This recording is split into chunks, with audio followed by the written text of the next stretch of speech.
come to the Vintage Computer Festival at the Enter Museum to see the evolution of From the Hole to the Cloud.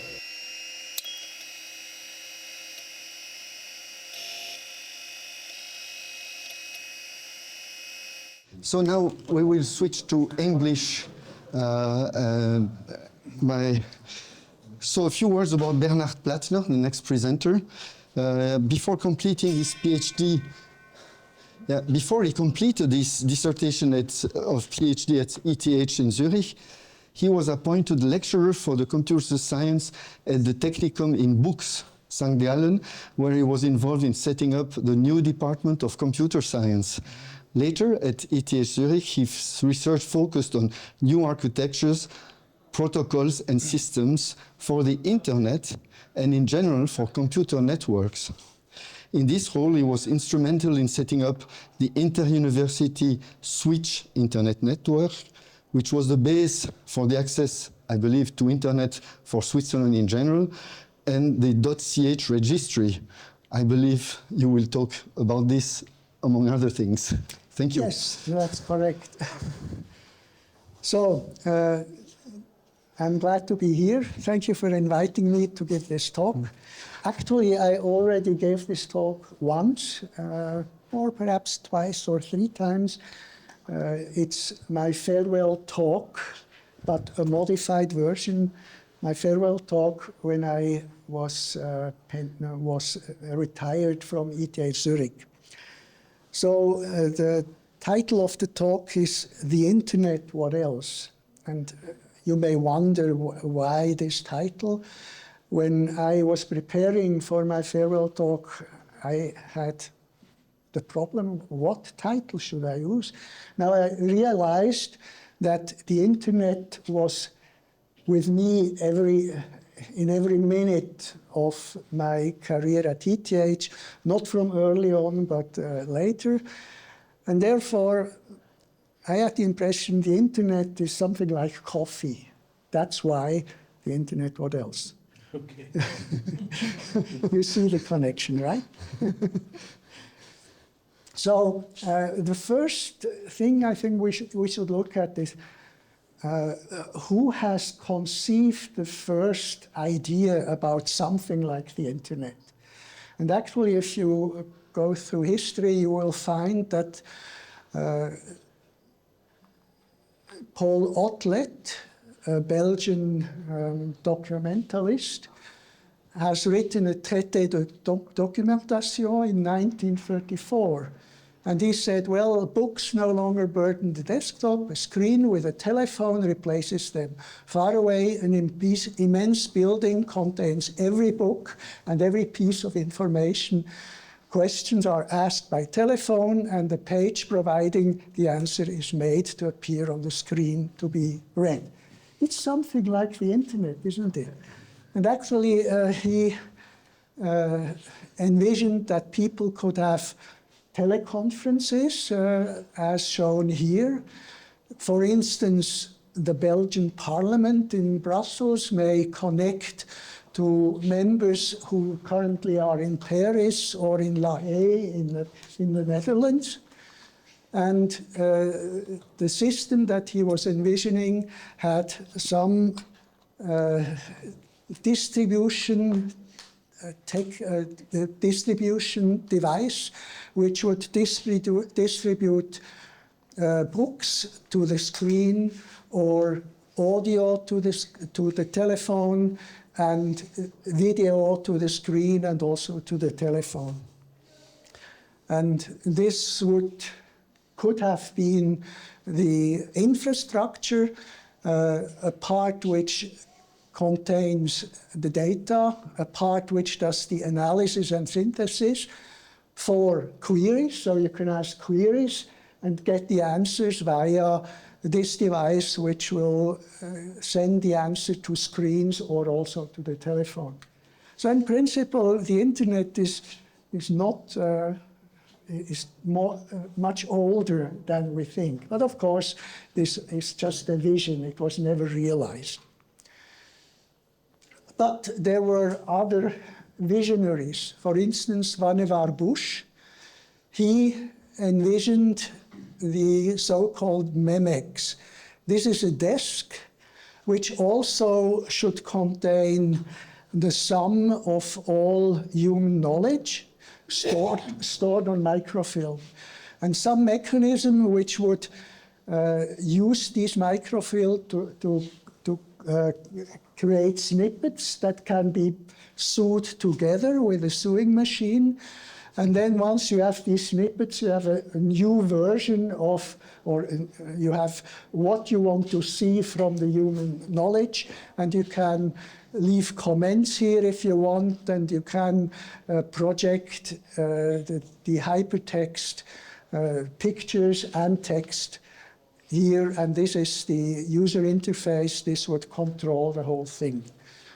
So also, and this was in 1945, as we may think is the idea, the name of this idea. And later on, in 1963, the terms hypertext, hypermedia were coined by Ted Nelson in his project.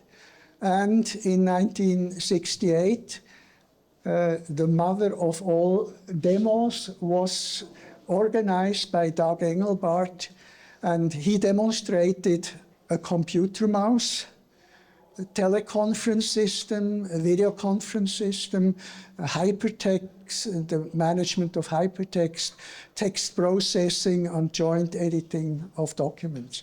Doug Engelbart was already mentioned in an earlier talk. Now, how did the computers in the 60s and 70s look like? Now we had heard a lot about this, also about earlier times, but here a few of the computers that I think are important for the future for the internet. So, for instance, the IBM 7090 in 1960, which is the second generation of transistorized IBM computers. The earlier computers were not transistorized, they were just mechanical computers. Or the IBM 360 in 1965, which used disk storage, this one, with a storage capacity of whopping 2 megabytes. It's crazy, isn't it? Or the CDC 6600 at ETHZ Zurich. This is the one that I used in my studies to learn programming. But of course, I never saw that computer because I was only connected indirectly via punch card devices. And, sorry, I didn't want that. This one. First, Digital Equipment Corporation, DEC PDP-11.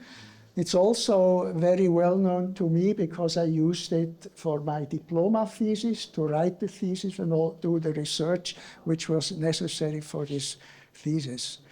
And finally, SMACI 4.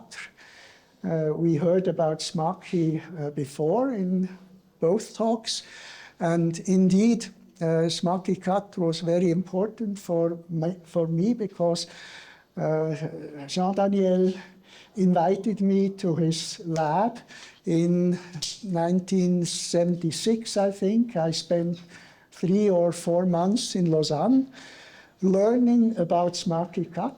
And the reason was that we had a project at ETH about school computers. So we wanted to build a school computer, a computer that could be used by young people in schools.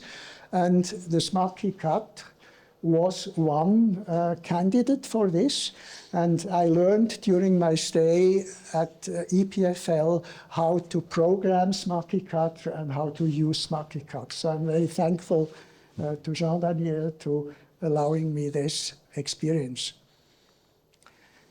Now, let's move forward and look at the pioneer years of the internet. this is also 1960 to about 1980. And early computer networks, how were they working? What were the early computer networks? One which is very significant is the ARPANET. ARPANET was funded by military funding source in the US. And in 1996, it had its first experiment. And actually, this experiment involved the University of California in LA, the University of California in Santa Barbara, the Stanford Research Institute in Menlo Park, and the University of Utah in Salt Lake City. And there's a report about how this first experiment actually went. This report was given by Leonard Kleinrock, who was involved in this process. And he said the first exchange over the ARPANET on October 29, 1969, happened like this. They set up a telephone connection between them and the guys at the Stanford Research Institute. And then they typed an L and asked on the phone, "Did you see the L?" The answer was, "Yes, we saw the L. Great." And then they typed an O and asked, "Did you see the O?" The answer was, "Yes, we see the O." And then they typed the G and the system crashed.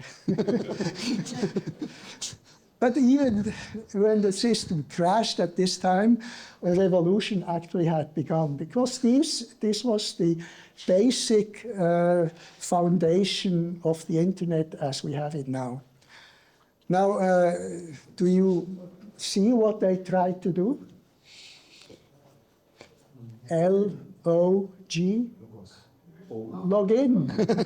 They tried to log in into a remote computer. Now, there were also other networks which were developed around the same time. For instance, the Cycla network by Louis Bousin, who was a French researcher. And in 1973 to 1974, a very important development was made at the Xerox Palo Alto Research Center, namely the Ethernet. And the Ethernet is a network that we still use every day. So if you have communications within your building, within your office, then normally you would use the Ethernet. But at that time, it looked quite different. It looked like this. It has a coaxial cable, and one would connect your computer via this connection cable, via such a device here to this coaxial cable. So basically, it's a mechanical connection. The coaxial cable was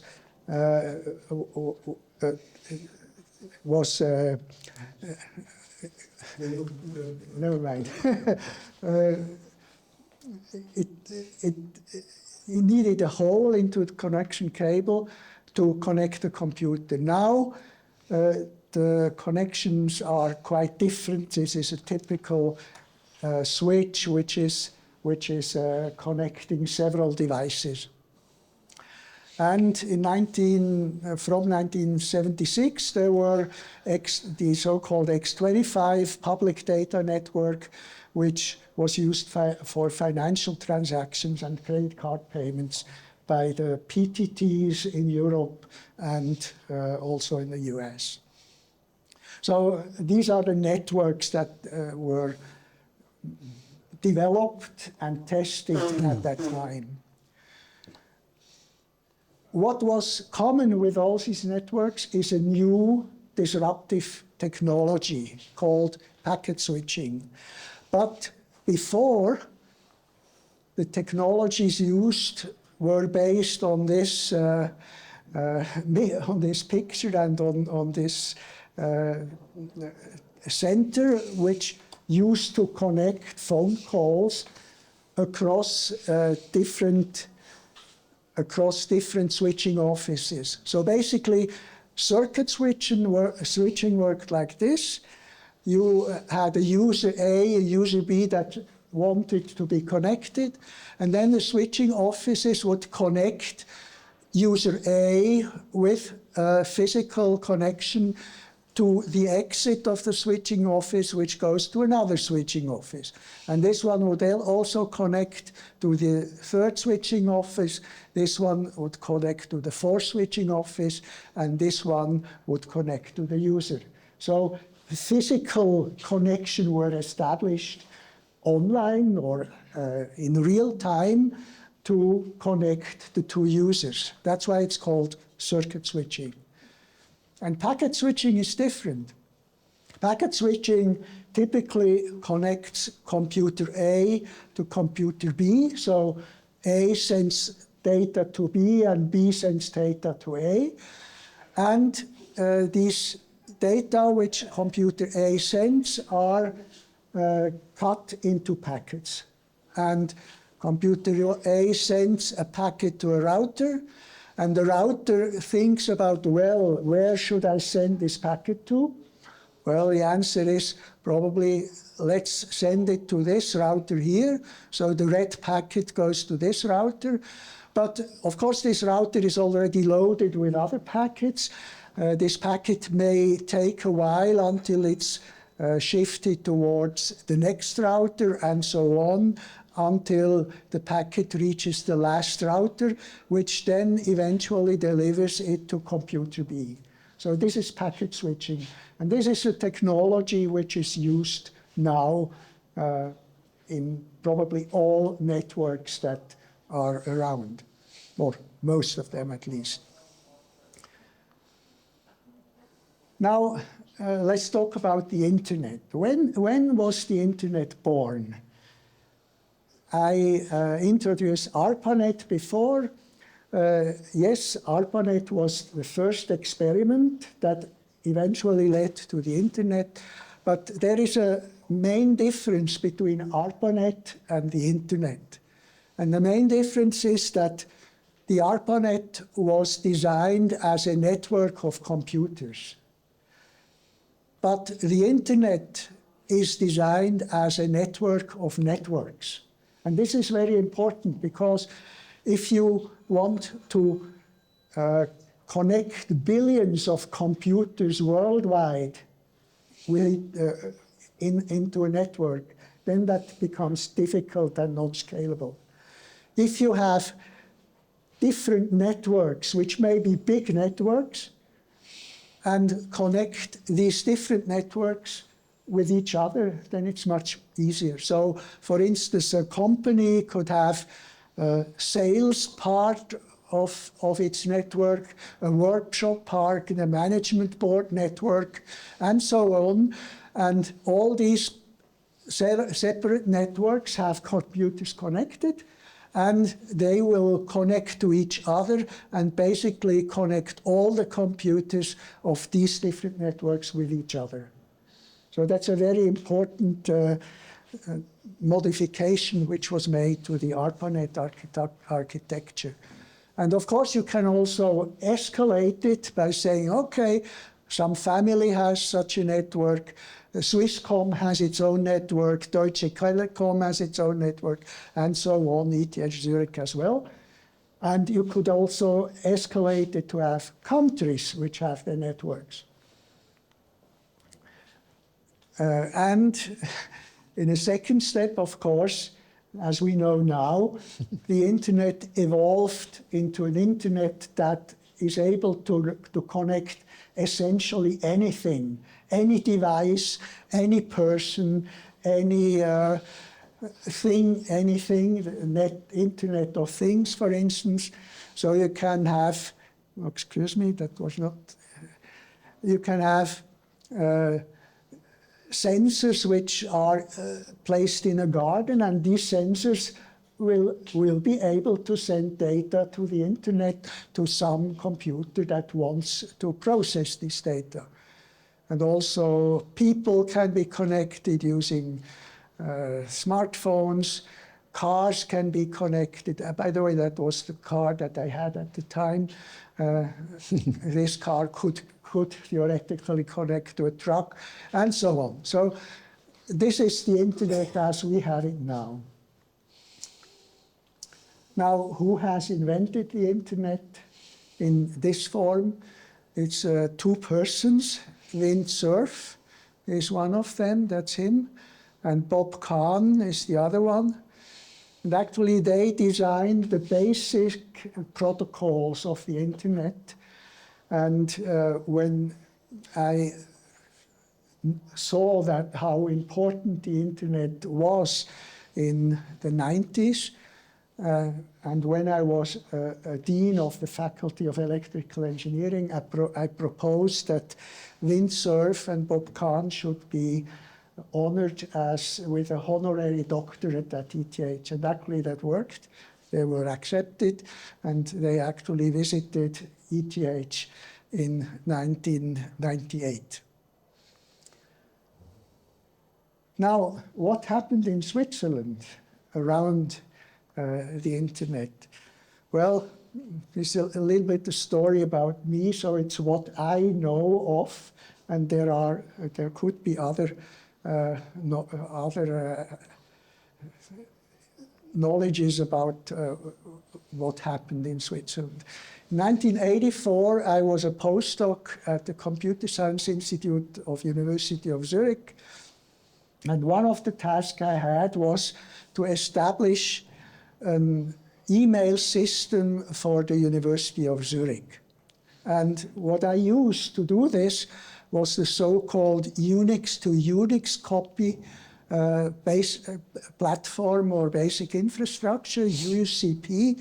This is a file transfer tool for Unix operating system.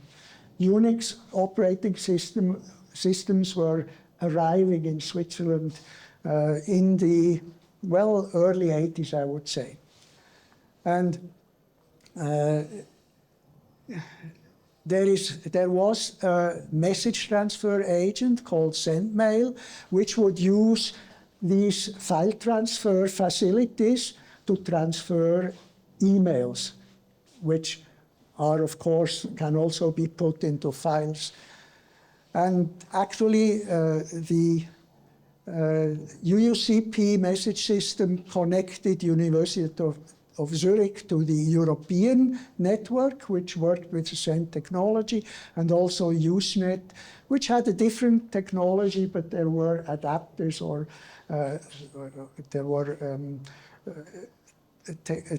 there were devices which actually matched these technologies. What is interesting is that the addresses that were used. So this was the address I had at the time. It's a so-called bang address because it lists all nodes that an email should follow to reach the recipient. So MCVAX was a VAX computer in the Netherlands, which was the hub of Europe, which would send an email to me to CERNVAX at CERN in Geneva, and then CERNVAX would send it further to University of Zurich, and University of Zurich would deliver it to me. So that's the early time of electronic mail in Switzerland. Now, after my short stay at University of Zurich, I became an assistant professor at ETH Zurich and collaborated with my colleague Albert Kündig, who formerly was at PTT Telecom. And we developed a novel email infrastructure for ETH Zurich based on a new standard, X400, the X400 message handling system. And these are the pictures. So this is the connection to the outside with a phone, right? And these are computer DEC waxes which would act as message transfer agents for the message handling system. Now, this turned into a project called CUNET, Swiss or CH University Network. It was supported by the Commission to Further Scientific Research, KWF, now it's called InnoSwiss. But the problem was we were, our actions were illegal. In principle, we were not allowed to send messages through our system because PTT had a monopoly. And only in 1998 this monopoly was abolished. And to actually work, we needed a formal approval by the federal administration, so a kind of exception.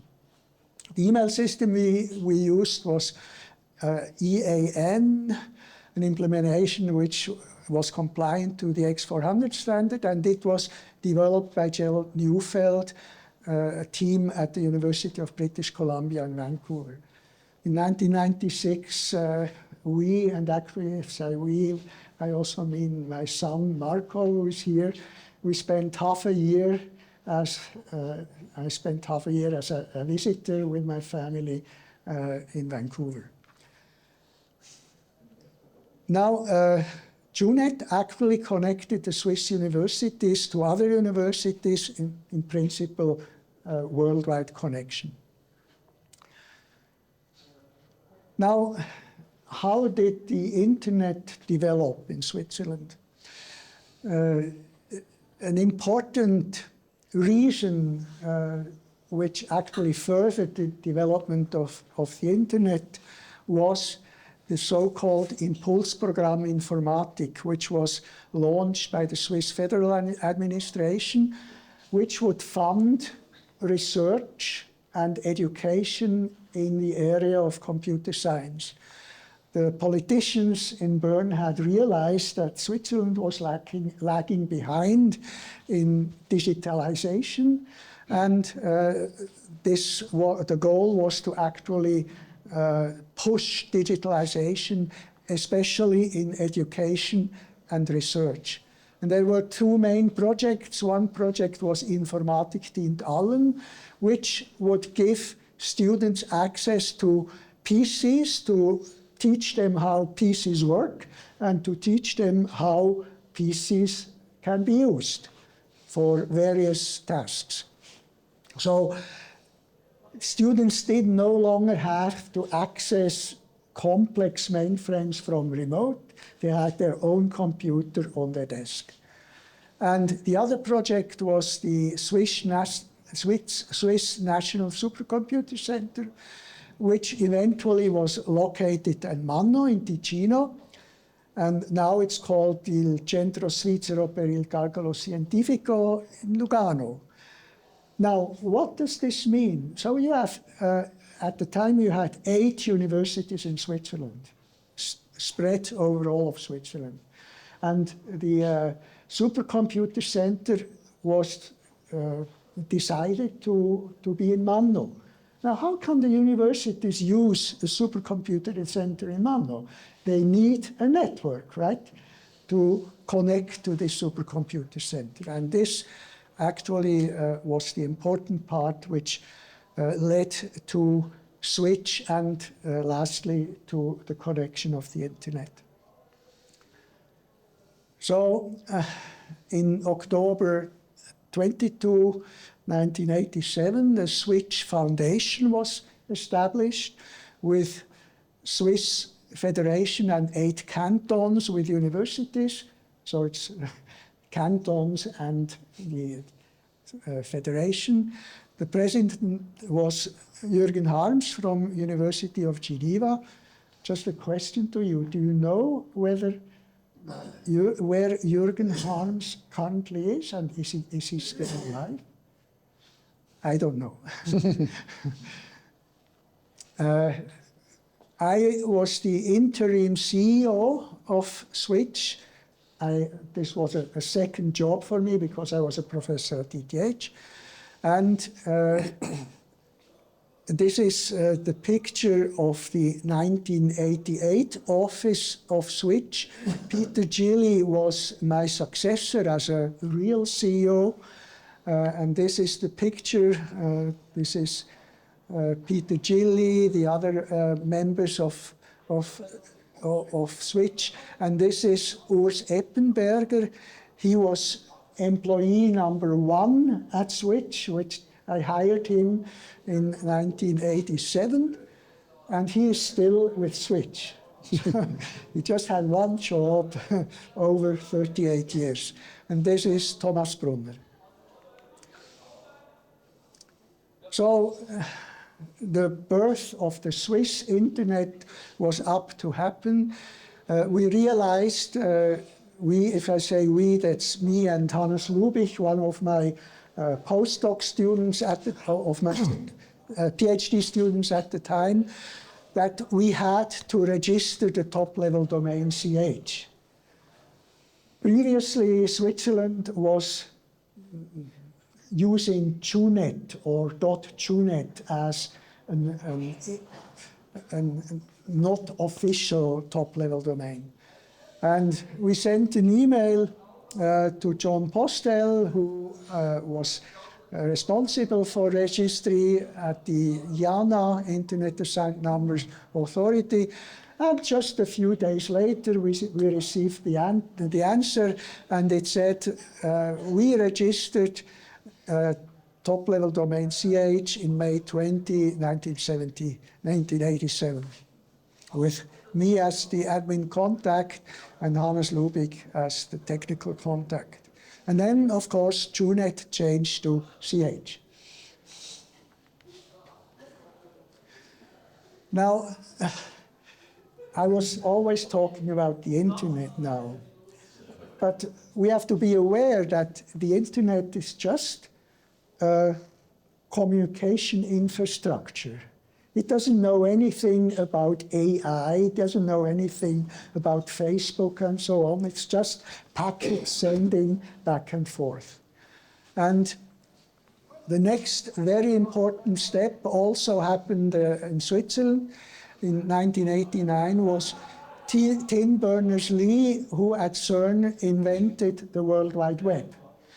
And the World Wide Web is just an application on top of the internet. So it has a client program or client program and a server program or server program, and establishes a logical connection which goes across the internet and then sends a request and gets an answer and so on. And I think we will hear more about this in the next talk, right? What also was important is to connect the Swiss universities among other, and of course also the CSCS in Manno. And in 1987, we had an idea. Why don't we connect the Swiss universities via a local area network? It would have worked, of course, but if you think about how many...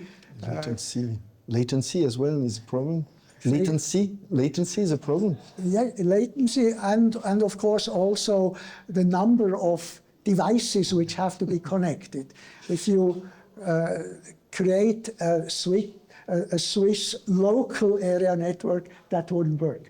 But the network was created not as an Ethernet local area network, but as a network connecting the various networks at universities among each other. But the term switch LAN is still there. So it's still called switch LAN, even though it's not a LAN. The number of computers in the internet is evolved like this. So first, these are 100,000 here. First, almost zero, not zero, but hundreds of computers. And in 1987, that's when the internet arrived in Switzerland. It was about 20,000 computers.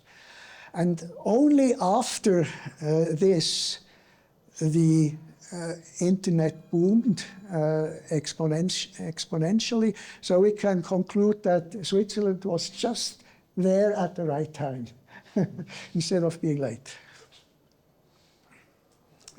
And of course, this boom led to the dot-com bubble and to the crash of the dot-com bubble later in the year 2000.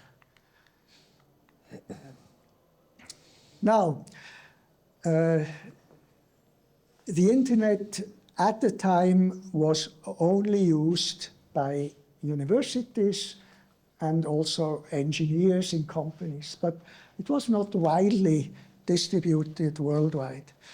And why became the internet a mainstream infrastructure?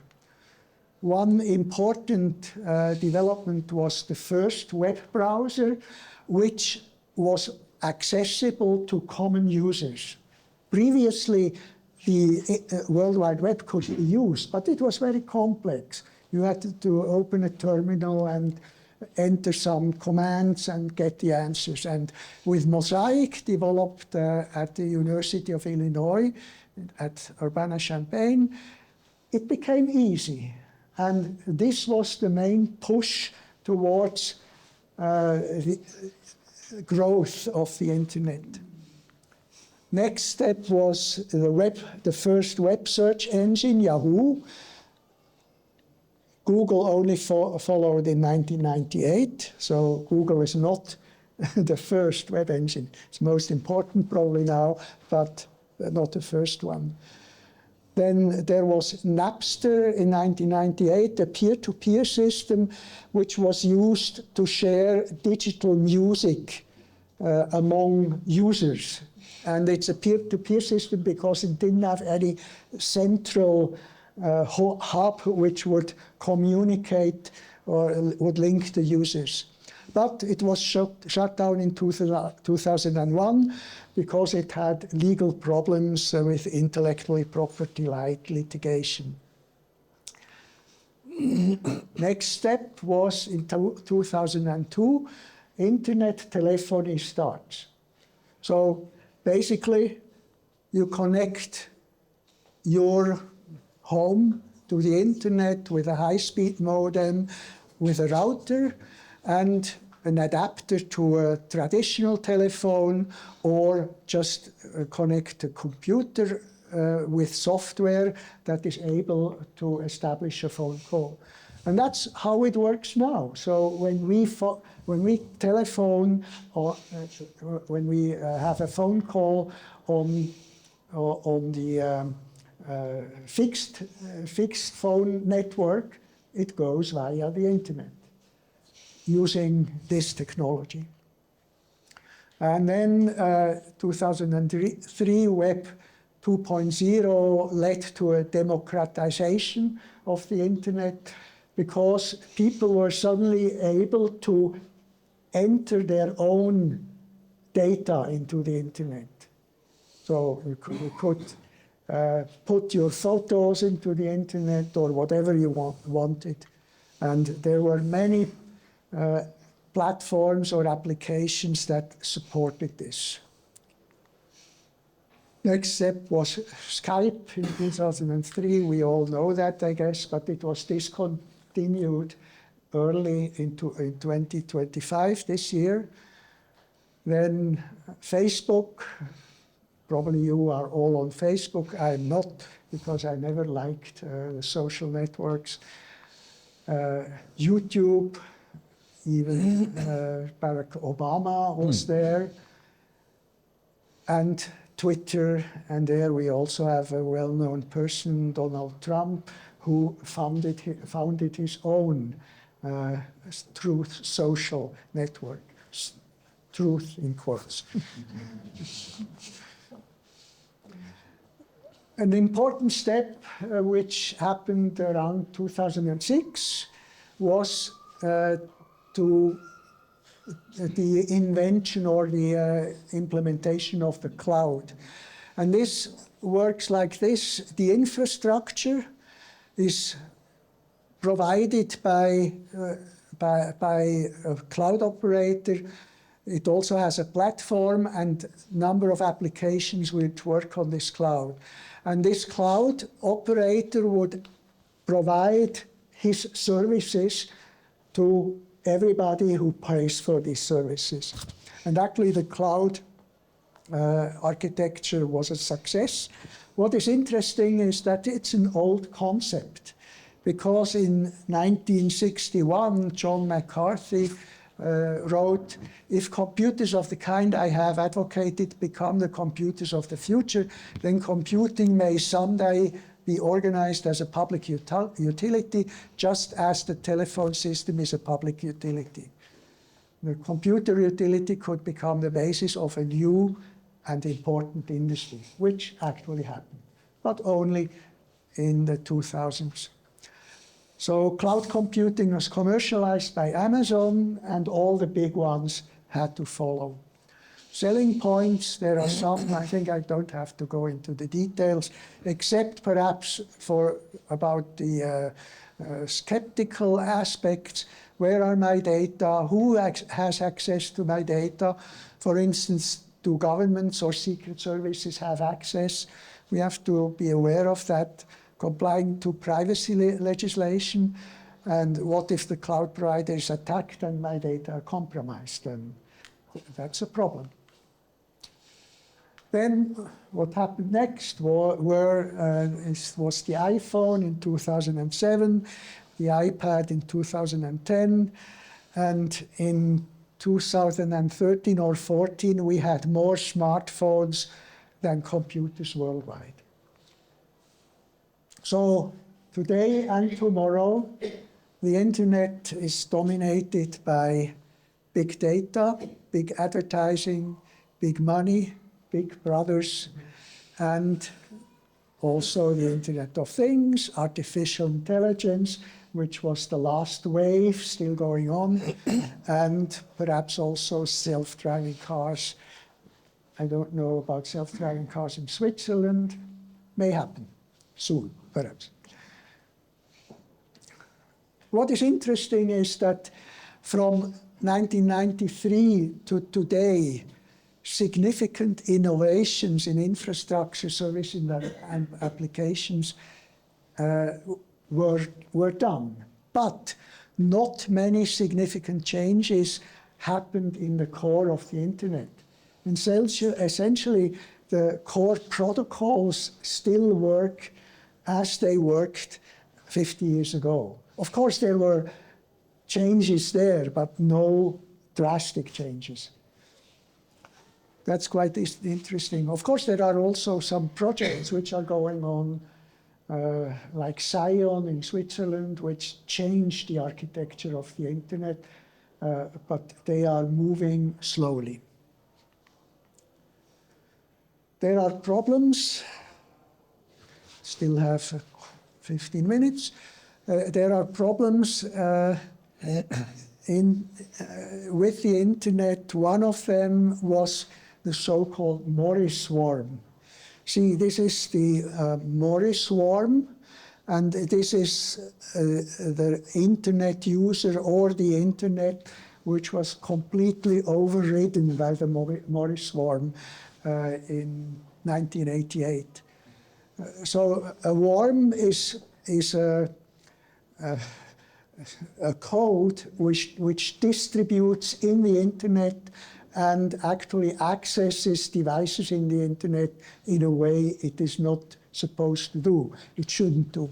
And the originator, Robert Morris, actually, he created the Morris swarm. He knew that he would that he would go into computers without having authority, changing how these computers work. But still, he didn't have any bad intention. It was more an experiment than an attack. But still, the Morris swarm killed about 6,000 computers in the internet, about 10% of these computers. And in the end, Morris was sentenced to 400 hours of community work and fined $10,000 US. But today he's a professor at MIT. Then, since about 2003, there were security problems with spam emails, phishing. Some examples here in the overview, but one of them might be interested. If you receive an email saying, I'm George W. Bush, son of the former president, I have some business in Iraq and I only need your money to do this business. If you provide me with your money, you will be entitled to the total revenue, 30% of the total revenue. So that's what we see every day, isn't it? The one I like is this one. I received it in 2017. The subject is überzeugter Anhang, Apple ID, and so on. Mentions something like Apfelsteuererklärung. And here, about the song. It's about buying songs in the internet. And here it mentions a song, Bis es Herzen I den Füße. So, of course, you recognize these instantaneously when you get it, but there are other phishing emails that you don't really recognize. And I think that if you are receiving phishing emails which are created by artificial intelligence, it will become much more difficult. And also there are other problems. Software vulnerabilities are there everywhere, but they have to be fixed. But sometimes they are not fixed fast enough, and they can be exploited. Identity theft, someone can pose as another person, cyberbullying, commercialization of cyber attacks, which happens a lot in the so-called darknet. It's a huge market which actually works well for those involved. Child pornography, ransomware, conspiracy theories which are distributed, hate messages, and attacks on democratic institutions. We all see this now, right? Cyber war as well. Drones over airports, like we have them today. And also, personally, information overload. You should be accessible permanently. Your personal information is actually can be monitorized, and could also be that digitalization and the progress in digitalization, name artificial intelligence, leads to job loss. And of course, the internet never forgets, so be aware whatever you post in the internet, it may be there forever. Now, this is a famous cartoon. On the internet, nobody knows you're a dog, and this senior dog tells this is to his young buddy. Nowadays, I think it's different. On the internet, everybody knows you're a dog, if you're a dog. And with this, I close my presentation. Thank you very much for listening.